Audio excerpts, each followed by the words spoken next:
שיר חדש כי נפלאות עשה הושיע לו ימינו. Shalom. Welcome, Bruchim Aba'im. I'm Rabbi Paul, your virtual rabbi. You found Beit Virtuali, and let's take a bit of a Haftarah Coffee Break. And I promise, by the way, that this title is more than clickbait.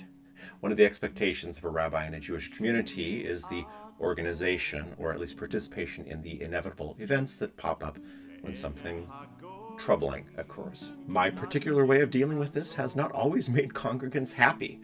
After one particularly difficult episode that captured the headlines, the small synagogue in which I served at that time packed in a standing room only crowd on the following Shabbat and included local and national politicians, in addition to clergy and congregants of multiple traditions. With the deafening silence so many Jews have experienced in the wake of October 7th, 2023, I say this not with cynicism, but with gratitude. I'm profoundly saddened by the silence of today, but will not shame the memory of that moment where people did indeed come together. As I slowly made my way into the readied Beit Knesset, or sanctuary if you will, I overheard the following question and hot take. Person 1. What do you think the rabbi is going to do today? We are going to have so many visitors who don't know anything about Judaism. Person 2. Well, he has to do something completely different. What he usually does won't be appropriate. That comment can mean an awful lot. Anyway, having earned, through great difficulty, my "it's okay to rock the boat" merit badge over the last decade or so, I made my presence known without attempting to peer in a cloud of gotcha, and responded, actually, for the most part, I'm going to do exactly what I always do. It's still Shabbat. I'll use some more sober melodies in place of the ones that would seem inappropriately lively today. And then I'm going to add some additional prayers and meditations after the Torah service, including prayers from Yizkor, or the Jewish memorial service. Person 1 seemed mollified, but person 2, well, let's just say was clearly not mollified. The hot take had not had its desired effect. Yet after an opening melody, my opening words for the service a few minutes later were the same ones that I had already planned, and not ones meant to address my annoyance with the hot take. What I said was, I cannot tell you all how much it means to see you.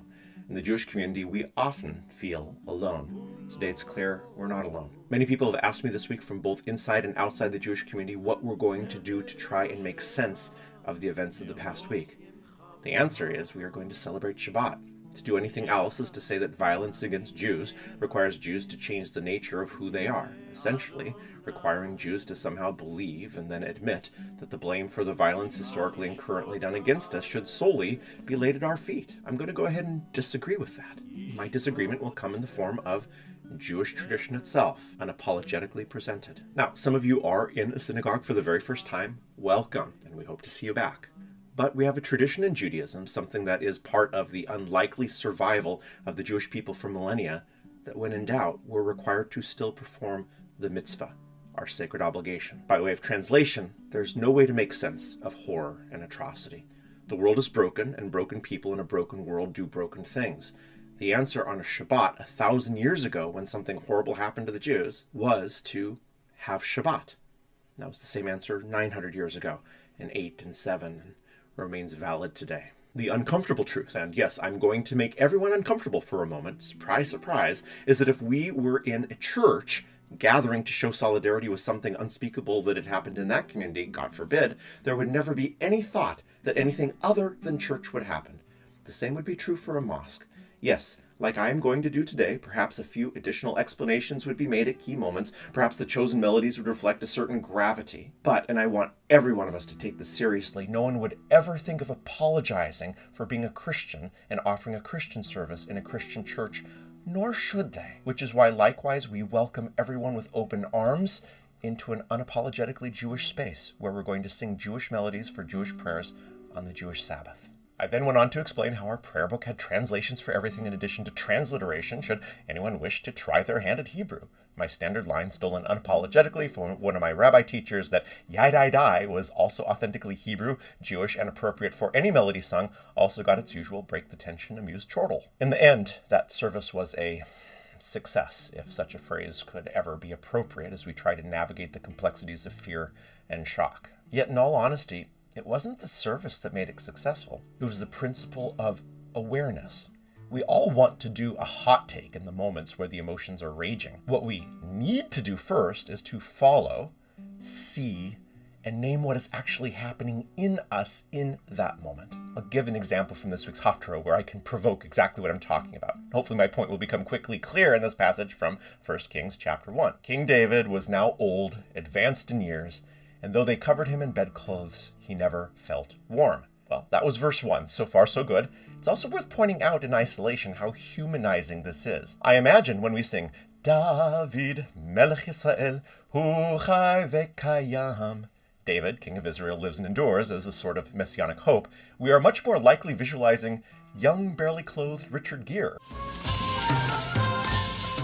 than we are one closer in age to Miracle Max. Bye-bye, boy. Have fun storming the castle. Think it'll work? It would take a miracle. Bye-bye. Anyone under a certain age reading this will most likely pass over this image of the elderly king with little thought, unless you yourself have helped care for an elder. And those of us getting older will wish to pass over the verse because it strikes too darn close to home. The shorter version of this is the ever-important understanding that the Tanakh presents its narrative heroes not as super beings, but as flawed and at times frail humans.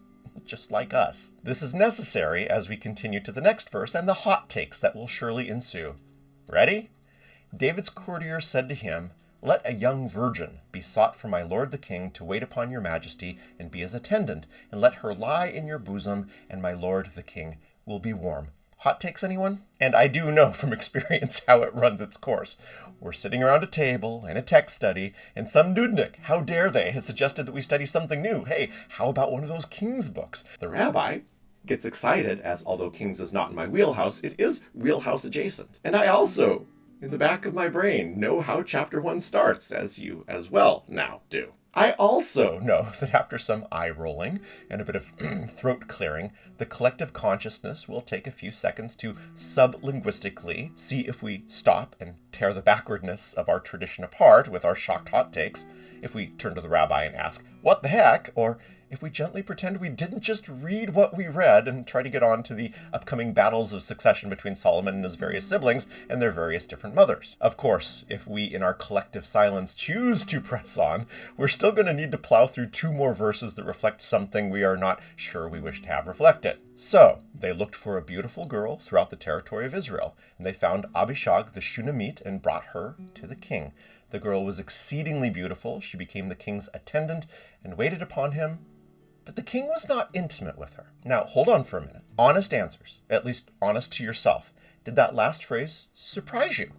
Was it what you thought was coming? Because if we experienced a hot take earlier, we have to be honest what the hot take was. And hot takes exist in place and time, locking them into their moment of fiery excess. For example, the hot take, for those of you tired of my football references, Joel Embiid is better than Nikola Jokic, is an expected hot take from a Sixers fan. Excuse me, it's an expected hot take from a Sixers fan. Joel Embiid is better than Nikola Jokic. The opposing point guard Embiid! Oh, with the Right? Okay, good. I know. I'm sorry. It's also pretty provably false. There's a reset on the 20. Oh! Behind the back! Oh! Not sure I did. There it is. That is, however, in this moment the case after the previous season where Jokic's team won the NBA Finals. If the hot take is made in 2014 when Embiid started playing and Jokic wasn't even in the NBA yet, the hot take would not only be absurd, it'd be impossible to make, as history had not yet ruled out the possibility of a comparison. And when this is viewed 20 years from now, who knows how this hot take will age, which I do hope at the very least, if we pay attention to nothing else here, should give us pause. Do I want my most emotional reactions frozen in time? Regarding King David, if verse 2 gave us offense, our hot take from it, whether we like it or not, was indelibly informed by not the events of 3,000 years ago, but the events of the last decades, including such figures as Harvey Weinstein. And this needs to be said, the longer it is that we value emotional truths above, at the very least, challenging our emotions to walk hand in hand with information outside of our confirmation bias, the more it doesn't matter that King David is not Harvey Weinstein. The mythology of the first and the disgust for the second exist in different milieus, and the pervasiveness of the second does not force us to solely see our historical heroes through the lens of the worst deeds of the present. It just feels like it. And those feelings can be so strong that, especially in the world of social media, we feel nearly universally compelled to utter the hot take without further thought or awareness of the origins of our thoughts. or how they're going to age over the next few years, if not minutes. Having actually used this 1 Kings text in text studies, I can report that it doesn't take long for a rabbi to have to jump in and help dig a group's consciousness out of a place like, well, it figures that men thousands of years ago are just as bad as men today. Of course, we can also leave it as it is and let another few people after Nietzsche and Sartre slam an old book shut, feeling fully justified in the angry mutterings of, why should we read such things anyway?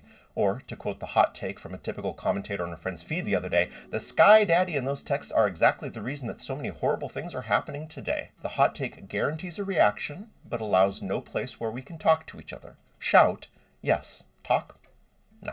My typical rabbinical advice as we read challenging texts is to embrace the spiritual path of assuming we are occasionally wrong, followed by the meditation that we don't know everything, ending with the ritual practice of reading more and deeper into themes to which we have a strong negative reaction. Regarding this Haftarah passage, in addition to this being an ahistorical narrative about an early Iron Age Near East tribal chieftain, there are also bits and clues in the text that deserve at least a nod or a mention that we're not going to find if we shut the book and don't read further. Just one example. Take the term virgin, that most likely upon being heard began the wish to tweet rage. The Hebrew term is betula, which yes, indeed does mean virgin in the way that we would understand it.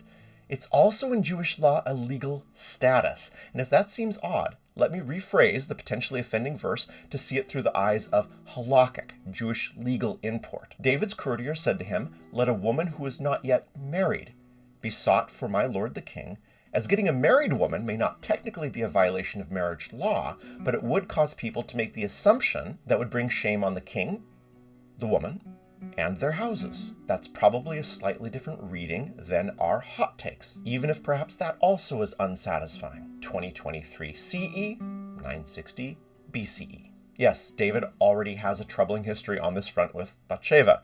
It's also possible that this verse hints at an old man that has learned life lessons as a result of the horrible decisions he made as a youth. Listen, when I cry out, I'm so sorry, after I've hurt someone, how often have I changed my subsequent behaviors, no matter how sorry I was? But when David cries out in Psalm 51, for I recognize my transgressions and am ever conscious of my sin, perhaps this verse hints at his ability to change.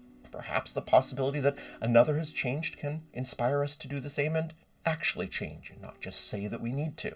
And perhaps interestingly, perhaps even surprisingly, this passage from 1 Kings was quoted later in discussions in the Talmud regarding the appropriateness of different relationships and different ages and being alone with such people. We today didn't invent these discussions. Even though the text makes clear that nothing untoward happened, morality does evolve, and sages of the Talmud recognized this and made it a point of open discussion. That's kind of cool to look at it differently. Even if our hot take was accurate to what happened, the existence of the text and that the book remained open rather than being shut from offense caused us to have a basis for discussion. The more we refuse to discuss, the less opportunity we have to challenge our basic assumptions, and through this, to allow our moralities to move us closer to behaviors that respect all humans, and not just the ones that we get. The story of a young woman being brought to the king on the one hand, through the discomfort it brings us today, allows and has allowed discussions regarding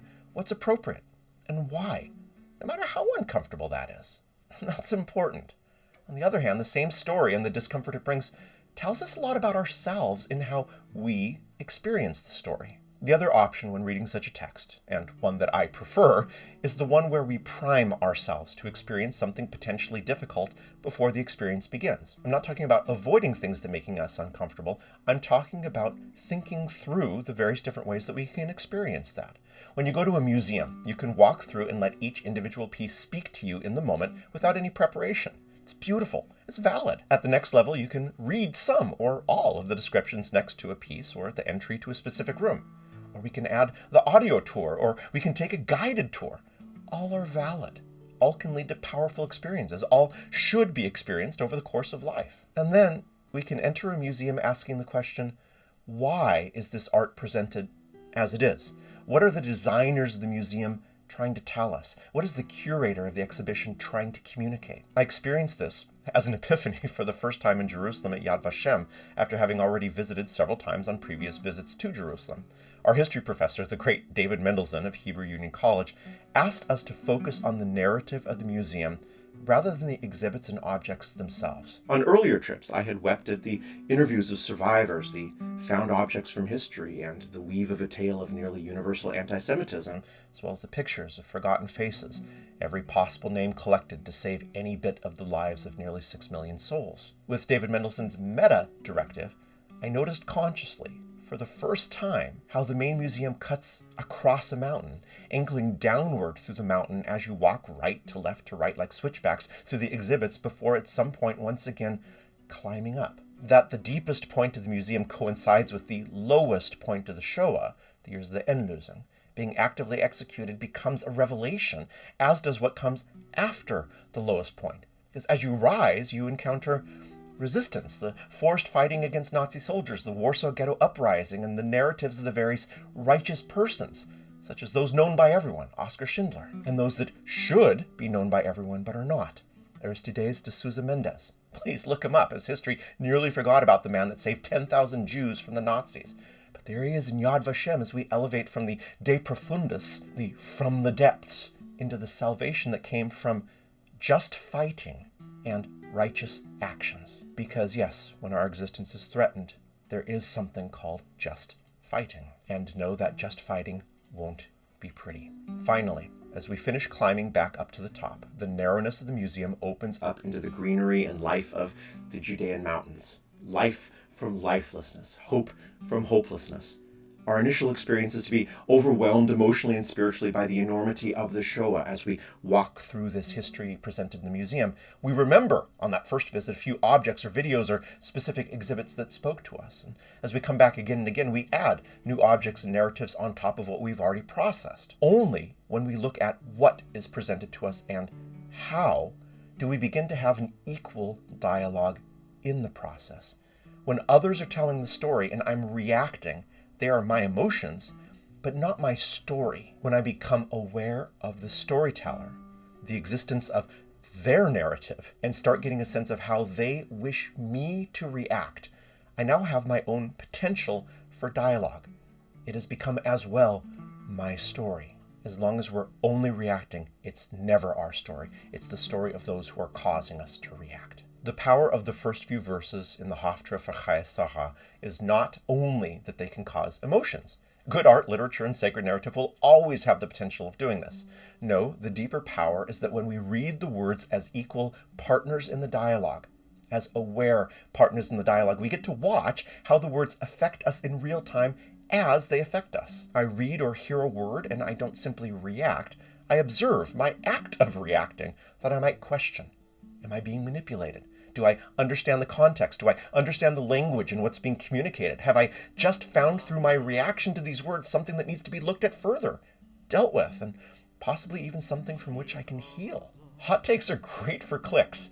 They work because they satisfy an addiction, yet they lack substance. Getting mad when the Joel Embiid The Process is elevated above the amazing Joker Jokic helps drive views and likes, but it's far less interesting than looking at and discussing the stats, accomplishments, and perhaps most importantly in basketball, as in life, the elevation of the players around them. I still think Embiid can do it. Just wait for my hot take next year. Embiid fakes, Embiid down the lane! Our hot takes to our sacred texts also get the reaction we want as dozens, hundreds, or even millions of our closest friends, by virtue of uncritically agreeing to what we've said, like and share the post that King David should be canceled. Yay me, so brave. This hot take says that I've accepted the text as someone else's and have not welcomed it as a part of me, even as an adversarial part of me. Yet like that oh so important radioactive drink that I swallow to make sure that I'm as healthy as I can be in my old age, hope you get the analogy in the title now, I can also become a part of the sacred text as I watch myself reacting to it and follow the path of the emotions as they go through my consciousness and go through my body. I lose my momentary exhilaration of the hot take and replace it with becoming a partner in dialogue to anyone wishing to talk. Shabbat Shalom, everyone. We'll see you next time.